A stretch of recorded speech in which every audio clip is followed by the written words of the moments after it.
은혜 받으신 하나님의 말씀은 요한계시록 1장 9절에서 20절 말씀입니다. 신약성경 399페이지 요한계시록 1장 9절에서 20절 말씀을 다같이 한 목소리로 봉독하시겠습니다. 나 요한은 너희 형제요 예수의 환난과 나라와 참음에 동참하는 자라.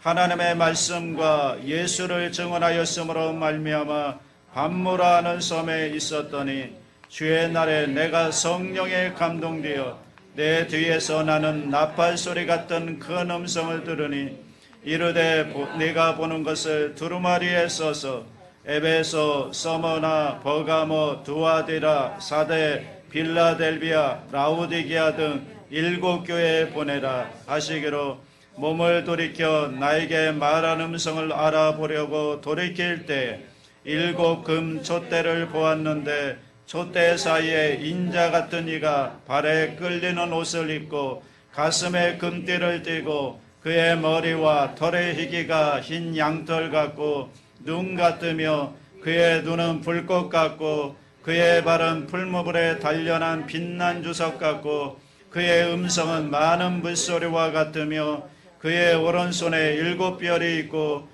그의 입에서 좌우에 날성검이 나오고 그 얼굴은 해가 힘있게 비치는 것 같더라.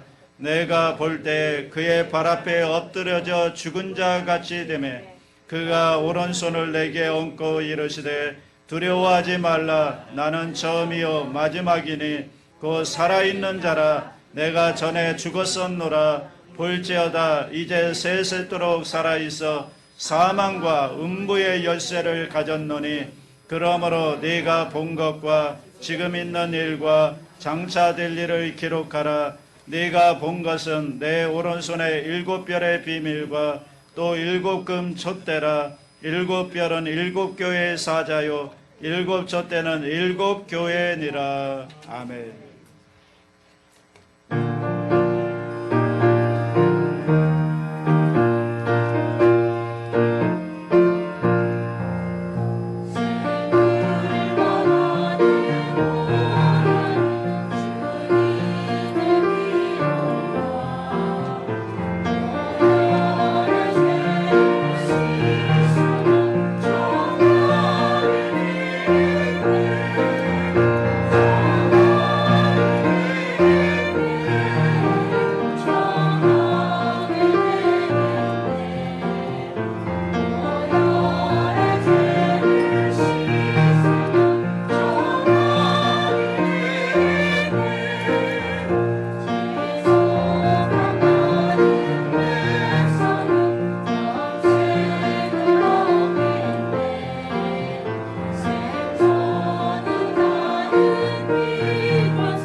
제목을 한번 따라해 주시기 바랍니다. 교회의 비밀. 오늘부터 요한계시록을 설교하려고 합니다. 좀 어려운데요, 집중해서 들으면 이해가 될 줄로 믿습니다. 유명한 책이죠. 요한계시록이 어떤 책입니까? 계시록은 분명히 종말에 관한 이야기를 해주고 있습니다. 그런데 그 종말이 어떤 우리의 삶과 상관없는 어떤 도피적이고 염세적이지 않습니다. 오히려 종말이 있기 때문에 어떻다는 겁니까? 좀 더 우리가 깨어서 바르게 생활해야 한다는 것입니다. 깨어서 바르게 생활하라. 천국에 대한 소망이 있기 때문에 우리가 이 땅을 사는 동안에 하나님 앞에 바르게 살아야 되고 또 깨어 있어야 되고 하나님의 백성답게 살아서 그날을 준비하며 살아야 된다는 것입니다. 그래서 성경적 종말론은 분명히 종말이 있기 때문에, 분명히 세상의 끝이 있기 때문에, 분명히 하나님의 심판이 있기 때문에 그날을 준비하며 살아가는 것입니다. 그러니까 우리가 살아가는 이 땅은 뭐죠? 그날을 준비할 수 있는 기회인 것입니다. 그래서 이 세상에서 삶이 그래서 귀한 거 아닐까요? 잘 살아야 됩니다. 하나님의 백성으로서 하나님의 백성답게 빛과 소금의 역할을 감당하며 그날을 준비하며 깨어 있어서 잘 살아야 되는 것입니다. 자, 그러면 오늘 본문을 한번 들어가 보겠습니다. 9절 말씀을 보겠습니다. 다 같이 합니다. 나 요한은 너희 형제요 예수의 환난과 나라와 참음에 동참하는 자라. 하나님의 말씀과 예수를 증언하였으므로 말미암아 반모라는 섬에 있었더니. 요한계시록은 초대 크리스찬들에게 로마 제국의 대박해가 있을 때 쓰여진 책입니다. 소위 악했던 악명 높은 도미티안 황제 때 기록된 책인데요, 약 81년부터 96년까지 일인데 이 시기에 로마 제국은 전성기였습니다. 유럽을 평정했을 뿐만 아니라 남쪽으로는 애국까지 점령을 했고 동쪽으로는 페르시아, 오늘날의 이란까지 점령을 했습니다. 제국이 점점 광활해지면서 제국이 점점 커가면서 많은 나라, 다양한 국가, 다양한 나라, 다양한 종교들을 이 제국 안으로 들어오면서 이 한 가지 문제가 생겼습니다. 어떻게 그들을 통일할 수가 있을까? 어떻게 한 가지의 정신을 가지고 그들을 지배하며 다스릴 수가 있을까? 이것이 로마 제국의 고민이었고요. 그들이 고민 끝에 내놓은 결론이 뭔가 하면 황제 숭배였습니다. 로마 황제가 신이다. 로마 황제가 하나님이다. 그래서 로마 황제를 숭배하는 이 일을 자기들이 점령한 모든 국가와 모든 국민들에게 이것을 강요하기 시작한 겁니다. 이 일이 시행되면서 가장 큰 문제가 되었던 사람들이 있습니다. 도저히 시저는 하나님이다, 이것을 인정할 수 없는 사람들이 있습니다. 그 사람들이 바로 예수 믿는 사람들, 초대교회 교인들이었습니다. 그들에게 하나님은요 시저가 아니었습니다. 다른 건 다 양보해도 그들에게 하나님은 오직 한 분, 우리를 위해서 십자가에 죽어주신 그분, 그리고 우리를 위해서 부활하시고 살아계신 그분 예수 그리스도 외에는 그들의 신이 될 수 없었습니다. 그들의 하나님이 아니었습니다. 그들에게 있어서 only Jesus is God, 이것이 그들의 신앙이었습니다. 그래서 로마 제국은 이들을 향해서 말할 수 없는 박해를 가하기 시작합니다. 그들은 반국가 사범들이었습니다. 반국가 단체였습니다. 특별히 소아시아에 흩어져 사는 그 모든 크리스찬들은 정말 엄청난 고난을 당했고 형장의 이살로 사라져 버렸습니다. 그리고 크리스찬의 리더였던 사도 요한은 결국은 체포가 되어서, 복음을 전하다가 체포가 되어서 지금 반모라고 하는 섬에 유배되어 와 있는 겁니다. 자, 여러분, 이런 상황 속에서 그 당시에 크리스찬들, 요한을 비롯한 크리스찬들 마음은 어떤 마음이 들었을까요? 당연히 하나님이 살아계시는가? 과연 하나님이 살아계신다면 어떻게 우리를 이렇게 그냥 두고만 보실 수가 있겠는가? 우리가 이렇게 엄청난 핍박 가운데 죽고 흩어지고 교회가 무너지고 있는데 하나님이 살아계시다면 어떻게 이대로 내버려 둘 수가 있겠는가? 물론 요한을 비롯한 크리스찬들은 분명히 그들이 믿고 그들이 고백하는 신앙이 있었습니다. 그들에게는 하나님이 그들의 믿음의 주였습니다. 예수가 세상의 주인이요 세상의 승리자라고 그들은 믿고 있었습니다. 그렇게 고백한 건 맞습니다. 그런데 현실을 돌아가는 걸 보면 전혀 반대였습니다. 예수가 주인처럼 보이지도 않았고 예수가 승리자처럼 보이지도 않았습니다. 지금 그 예수님을 따르는 요한과 수많은 크리스찬들이 모욕과 멸시와 핍박 가운데 흩어지고 또 죽고 이런 상황 속에서 예수가 승리자이고 예수가 주인이라는 것을 그들은 인정하기가 어려웠습니다. 마치 날마다 길가에서 빌어먹을 거지가 우리 아버지는 재벌이다 이렇게 얘기하는 것과 같은 논리였을 겁니다.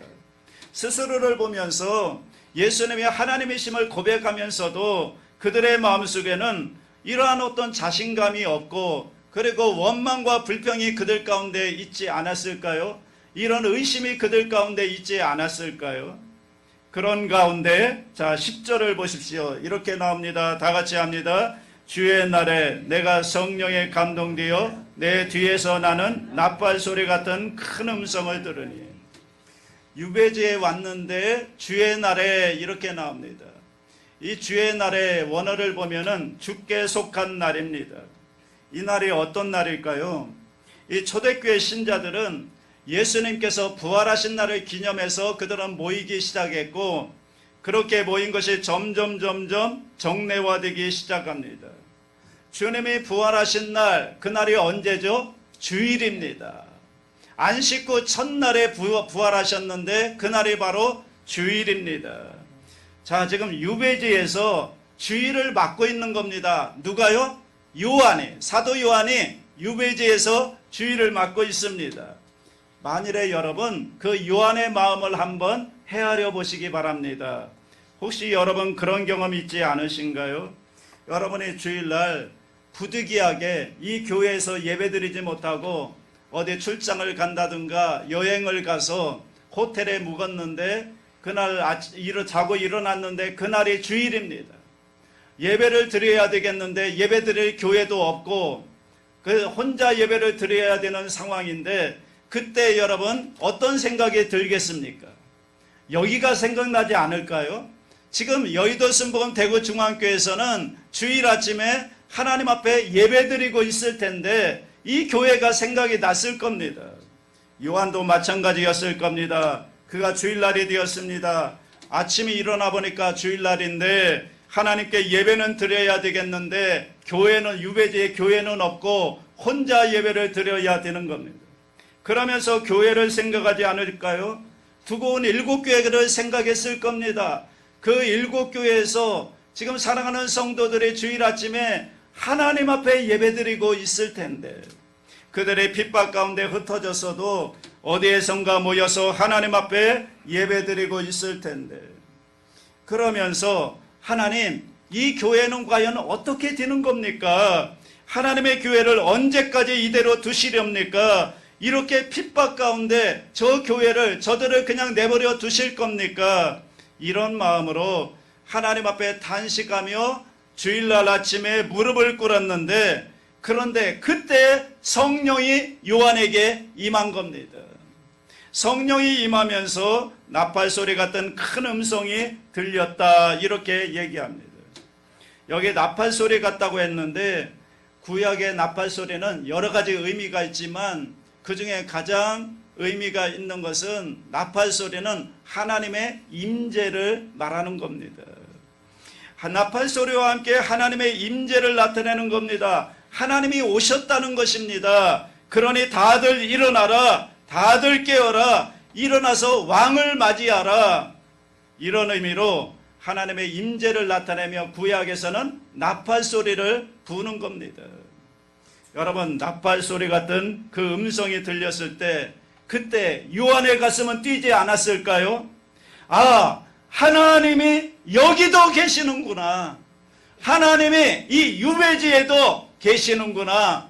하나님은 여기에는 안 계신 줄 알았는데, 이 유배지에는 나 혼자 있는 줄 알았는데, 그런데 그 나팔소리의 환상을 들으면서 하나님이 여기에도 임재하시는구나. 하나님이 여기까지 오셨구나. 그래, 주님은 어디나 계시지. 부활하신 우리 주님 지금도 살아계셔서 나를 바라보고 계시고 나와 함께 하시고 지금 이 자리에도 함께 하시는구나. 내가 왜 그것을 잊어버렸을까? 여러분, 이것이 우리 신앙의 시작이 아닐까요? 여기서부터 우리 마음 가운데 은혜가 시작되지 않을까요? 여러분, 우리가 날마다 발견해야 되는 감동이 바로 이거 아닐까요? 우리의 삶의 순간순간마다 우리가 잊고 있었던 주님, 그 주님이 지금도 나와 함께하고 계시고 지금 예배하는 이 자리에 주님이 이 자리에 임재하고 계시는구나. 오늘 나의 삶 속에 역사하고 계시고 임재하신다는 그 사실, 오늘 여러분 주일 예배를 드리며 저와 여러분에게도 이러한 감동이 있기를 주님의 이름으로 축복합니다. 잊고 있었던 주님, 그 주님이 여기에도 계신다고요. 그 주님이 우리와 함께 하시며 우리의 예배를 받으신다고요. 여러분, 이것이 저와 여러분에게 큰 힘이 될 수 있기를 바랍니다. 자, 요한이 그 소리를 듣고 깜짝 놀라서 소리가 나는 쪽으로 고개를 돌려보니까 거기에 환상이 보이는 겁니다. 환상이 보이는데 7금 촛대가 보입니다. 정확히 표현하면 7금 등잔입니다. 무슨 의미일까요? 여러분, 7금 등잔이 있는 곳이 어디입니까? 이스라엘 백성들에게 있어서 이것이 있는 곳은 딱 한 군데밖에 없습니다. 어디죠? 성소입니다. 성전입니다. 성막입니다. 교회를 의미하는 겁니다. 7등잔이 보이네요. 교회가 보이는 겁니다. 왜 7개일까요? 7교회가 보이는 거예요. 지금 요한은 유배지에서 교회를 보고 있는 겁니다. 오매물만 그리던 그 교회가 지금 눈앞에 보이는 것입니다. 그런데 그게 다가 아니죠. 이어지는 13절 상반절을 보세요. 다 같이 합니다. 촛대 사이에 인자 같은 이가. 자, 교회를 상징하는 7 촛대 사이에 뭐가 보였어요? 인자 같은 이가 보였다. 인자 같은 이는 누구일까요? 여러분, 이것은 다니엘서에 나오는 그 환상을 지금 그대로 표현하고 있는 것입니다. 다니엘 7장 13절에 보면 내가 또 밤 환상 중에 보니 인자 같은 이가 하늘 구름을 타고 와서 옛적부터 항상 계신 이에게 나아가 그 앞으로 인도되매. 그 옛날 다니엘이 예언했던 그 인자 같은 이, 그 메시아가 보이는 겁니다. 그런데 그 메시아는 전설 속에 나오는 어떤 미상의 인물이 아니라는 거예요. 그 전설 속의 메시아가 아니라 바로 예수님인 겁니다. 얼마 전까지만 해도 사도 요한과 함께 있었던 그 주님이 보이는 겁니다. 십자가에 죽으시고 부활하셔서 지금도 살아계신 그분이 지금 교회 가운데 계신다, 그 말인 것입니다. 7 촛대 사이에 계신다고요. 지금 그분이 교회 가운데 거하시며 교회를 붙들고 계신 것을 보여주고 있는 것입니다. 그저 7금 촛대 사이를 왔다 갔다 하는 분이 아니라 그 교회 가운데 운행하시며 그 교회를 붙들고 계시며 그 교회 가운데 역사하고 계신 살아계신 주님을 보여주시는 것입니다. 사랑하는 여러분, 이 모습을 볼 때 요한의 마음이 어땠을까요? 자기는 교회가 끝났다고 생각했어요. 이제 교회는 소망이 없다고 생각했어요. 교회는 다 흩어졌고 교회는 부서졌고 사람들은 다 죽거나 또 자기는 지금 반모섬의 유배지에 볼모로 잡혀와 있는 이 상황 앞에서 앞으로 교회는 어떻게 될 것인가, 교회는 소망이 없다고 생각했는데, 그런데 그게 아닌 것입니다. 거기에는 여전히 누가 계셨다고요? 주님이 계셨다고요. 주님이 그 교회 가운데 계시면서 교회를 붙들고 계시고 여전히 역사하고 계시는 살아계신 주님을 보여주신 것입니다. 이어지는 13절부터 16절을 보십시오. 다 같이 합니다. 촛대 사이에 인자 같은 이가 발에 끌리는 옷을 입고 가슴에 금띠를 띠고 그의 머리와 털의 희기가 흰 양털 같고 눈 같으며 그의 눈은 불꽃 같고 그의 발은 풀무불에 단련한 빛난 주석 같고 그의 음성은 많은 물소리와 같으며 그의 오른손에 7별이 있고 그의 입에서 좌우에 날성검이 나오고 그의 얼굴은 해가 힘있게 비치는 것 같더라. 제가 좀 재능만 있으면 그림을 그려보면 좋겠는데 그림 언어입니다. 그림 언어인데요. 발에 끌리는 옷, 가슴에 금띠. 여러분 예수님의 모습을 제사장으로 보이고 있잖아요. 양털같이 흰 머리털과 불꽃 같은 눈, 풀무불에 단련한 빛난 주석과 같은 발, 많은 물소리와 같은 우레와 같은 음성, 그리고 그의 오른손에 7별을 붙잡고 계시는 모습. 이거 보면 무엇이 보여집니까? 보좌에서 호령하시는 왕의 모습이 보여지고 있습니다. 그의 입에서 나오는 좌우의 날성검, 하나님의 말씀을 선포하는 선지자의 모습을 그리고 있는 것입니다. 여러분 보십시오. 제사장으로서, 왕으로서, 선지자로서 이 땅에 오신 그 예수님, 그런데 그 예수님의 얼굴에 여러분 해가 힘있게 비춰지네요. 이 땅의 모든 어둠을 물리치고 구원을 이루시는 메시아의 모습, 그 당당하고 그 위대한 메시아의 모습, 영광 중에 계시는 예수님의 모습이 그에게 보이는 것입니다. 여러분 왜 예수님이 이런 모습을 오셨을까? 왜 예수님이 이런 모습으로 나타나셨을까? 그것은 요한에게 힘을 주시려는 거 아닐까요? 지금 요한이 어떤데요? 그가 섬기던 교회 현장에서 쫓겨나서 유배되어서 지금 반모섬에 와 있다고요. 아무도 그 섬으로 유배될 때 요한은 주님, 이 교회가 과연 어떻게 되겠습니까? 이 교회는 언제까지 이렇게 버려두실 겁니까? 그런 걱정과 함께 그 유배지에 왔을 거라고요. 그런데 주님께서 지금 요한에게 그 환상을 보여주시는 겁니다. 왜 보여주시는 겁니까? 걱정하지 말라고. 걱정하지 말라고요. 내가 붙들고 있다고요. 특별히 그의 오른손에는 7별을 쥐고 계신다, 이렇게 말씀하십니다. 7별이 뭘까요? 오늘 본문 마지막 절 20절 보시면 이렇게 설명합니다. 다 같이 합니다. 내가 본 것은 내 오른손에 7별의 비밀과 또 7금 촛대라. 7별은 7교회의 사자요 7촛대는 7교회니라. 자, 7촛대는 7교회라는 걸 분명히 하고요. 7별을 얘기하는데 거기에 비밀이라는 말을 붙여요. 왜 비밀이라는 말을 붙였을까? 여기 나오는 대로 7별은 7교회의 사자들입니다. 7교회 사자들이 누구죠? 그 당시에 교회를 위하여 수고하고 있던 사역자들, 요한을 비롯한 목회자들일 겁니다. 그런데 그들이 예수의 손안에 있다는 것입니다. 여러분 이것을 바꿔 이야기하면 여러분 여전히 교회의 주인은 예수님, 하나님이시라는 걸 말하고 있는 겁니다. 하나님의 교회를 붙들고 계시고 하나님의 교회의 주인 되셔서 여러분 지도자들을 붙들고 다스리고 있다는 것입니다. 그래서 교회에 지도자들이 필요하고 사람이 필요하지만 결코 그 사람들에 의해서 교회가 좌지우지 된다는 게 아니라는 것입니다. 교회는 하나님만이 교회의 주인 되시고 하나님만이 교회의 주인 되셔서 이 교회를 붙들고 계시고 이 교회를 다스리고 계시다는 것입니다. 교회가 아무리 박해를 받아서 지도자들이 유배가고 죽고 또 성도들이 흩어지고 교회가 무너져도 여전히 그 교회를 붙들고 계신 분은 누구라고요? 예수님이시라고요. 하나님께서 교회를 붙들고 계시다고요.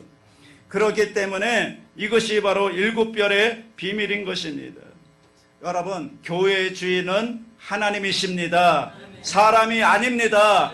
교회 어떤 지도자가 아닙니다. 우리 교회의 주인은 누구시라고요? 하나님이십니다. 예수님이십니다. 주님께서 이 교회를 붙들고 계시고 이 교회에 역사하고 계시고 인도하고 계시다는 것입니다.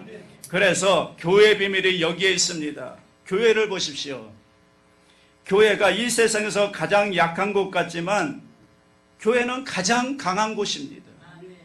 이 세상에서 교회를 볼 때는 가장 미련해 보이지만 그러나 세상에 갖지 못한 구원과 생명의 지혜가 바로 이 교회 안에 있는 것입니다. 어떨 때 보면 교회가 이 세상에서 가장 타락한 곳처럼 보이기도 하지만 그러나 그 교회 안에 하나님이 준비해 놓으신 가장 거룩한 것들이 교회 안에 있고요. 아무것도 없는 것 같지만 모든 것이 있는 곳이 교회인 줄로 믿습니다. 여러분, 그것이 주님이 만드신 교회가 아닐까요? 이것이 여러분 일곱 별의 비밀인 것입니다. 이 비밀을 여러분 마음속에 깨달아 알 수 있기를 바랍니다. 한국교회 대표적인 지성인 가운데 이어령 박사가 있죠. 이분이 예수 믿게 됐잖아요. 사람들이 그러더래요. 예수 믿으니까 교회 왜 가느냐고 마치 비난조로 그렇게 묻더래요. 그냥 지성인인데 지금까지처럼 그냥 집에서 찬송 부르고 성경 읽으면 됐지 뭘 그렇게 복잡한 교회까지 나가서 세례받고 그렇게 예수 믿는 티를 내냐고. 그러면 그때마다 이어령 박사가 이렇게 질문했다고 그래요. 배고프면 어디 가지? 식당 가야지. 뭔가 알고 싶을 때는 도서관에 가면 되지. 심심하면 극장 가서 영화 봐요. 몸이 아프면 병원에 가죠. 그런데 먹어도 배고프고 마셔도 갈증나고 놀아도 심심하고 병원에 가도 아프고 배워도 답답하면 어디 가지? 어디 가요? 어디 가요? 그 사람은 아무 대답도 못 하더랍니다. 그러면서 또 그러더래요. 뭘 그렇게 복잡한데 맨날 싸우고 소송하고 마치 무슨 이교 집단처럼 이상한 짓을 하는 교회를 왜 가느냐고.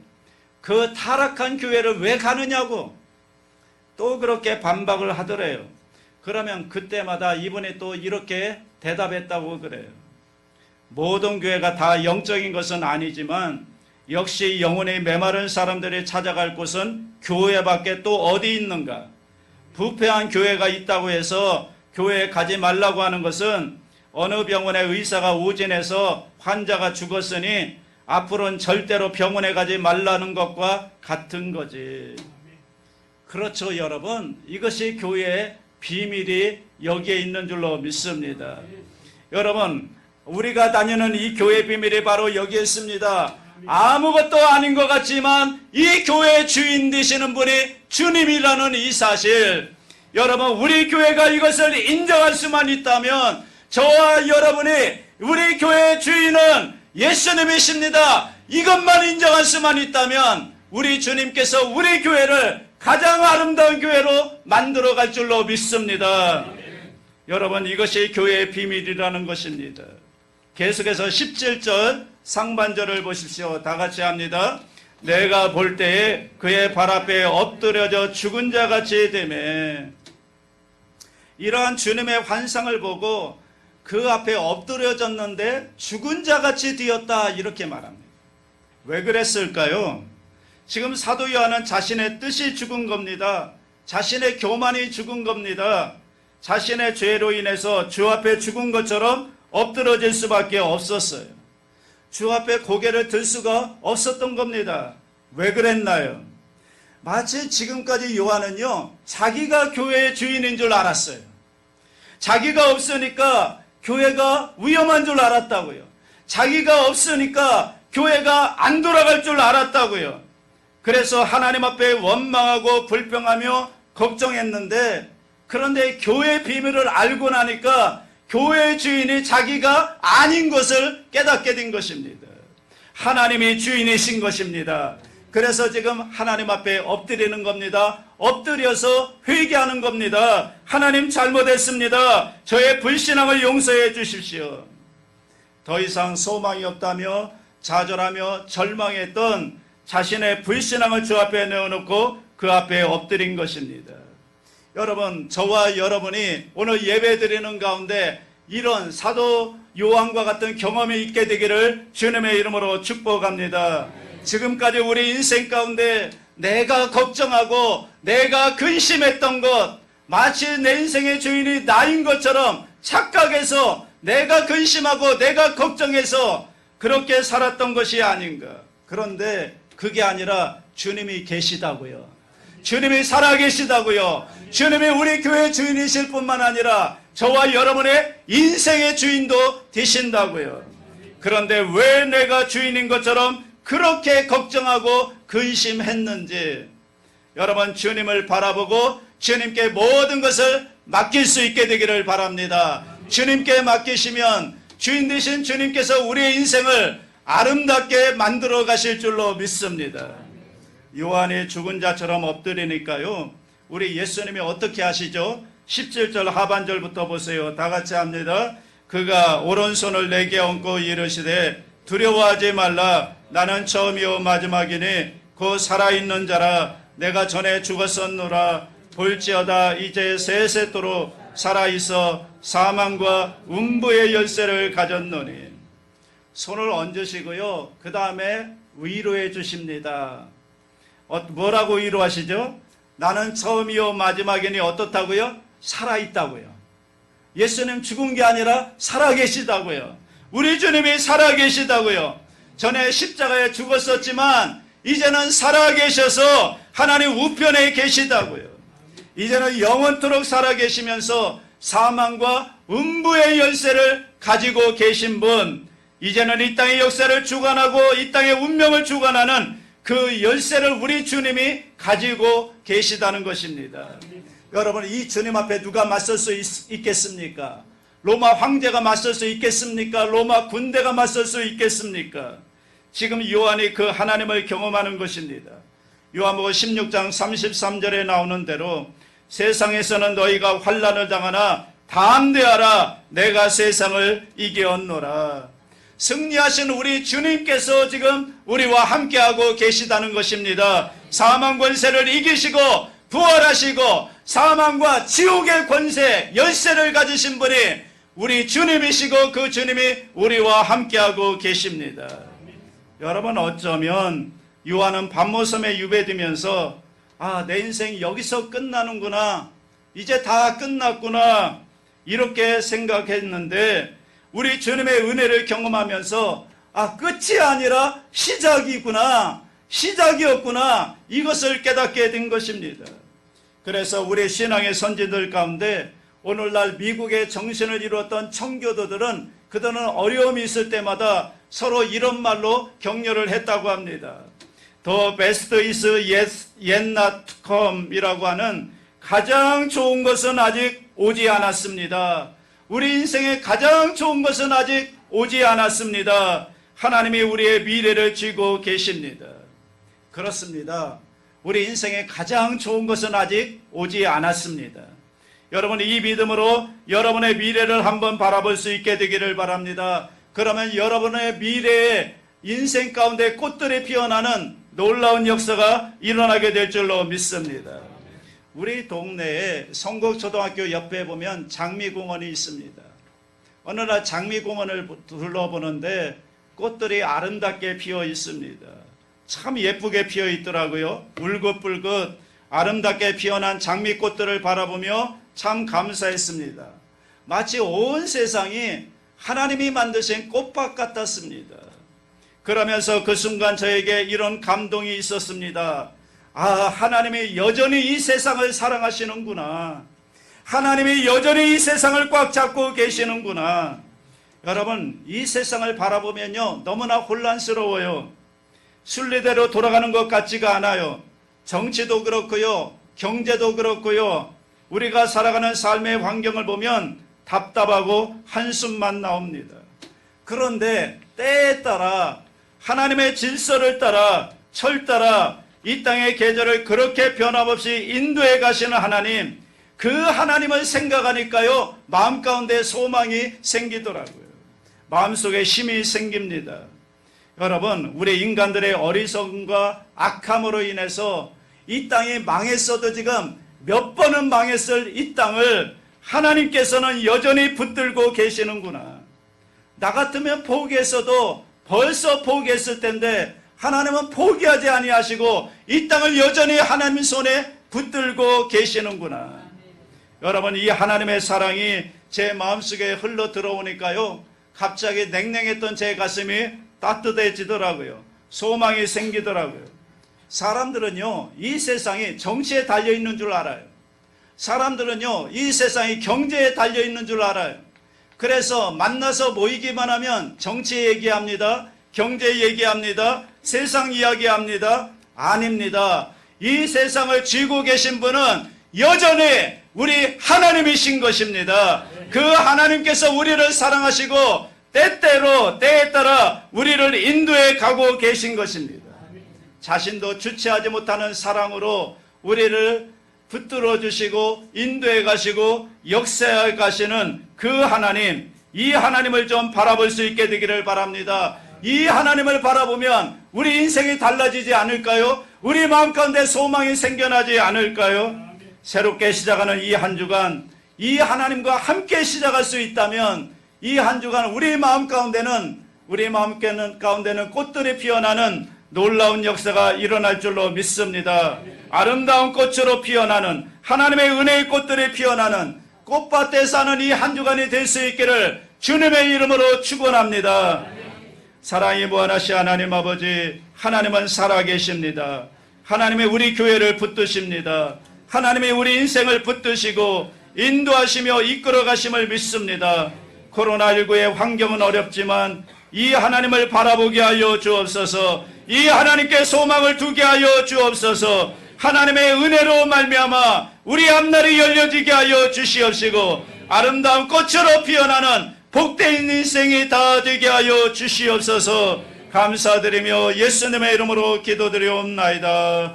아멘.